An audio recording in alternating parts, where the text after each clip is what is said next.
Σοφισταθία, τι κάνεις? Καλά είμαι. Καιρό έχουμε να τα πούμε. Έχω μια καινούργια απορία. Μου λένε κάποιοι τι ρίχνει στα κοκόδι, βασική λίπανση κτλ. Ρίξε μόνο διαφυλικό. Τι άποψη έχεις πάνω σε αυτό το θέμα? Η βασική λίπανση, όπως λέει και η λέξη, είναι βασική λίπανση.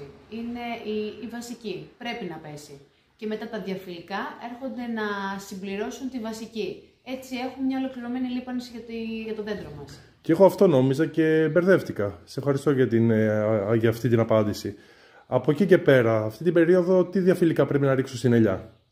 Περιμένουμε λίγο να σταματήσει η βροχή και όταν ανοίξει ο καιρός, πάμε στη διαφυλικά και έχουμε προϊόντα της Χάιφα, όπως σύνθετα λιπάσματα 20-20-20, 21-21-21 με διάφορα εκνοστοιχεία, φύκια, που μετά εμείς μέσα στα σύνθετα μπορούμε να προσθέσουμε βόρειο αμινοξέα για να έχουμε ένα τέλειο αποτέλεσμα.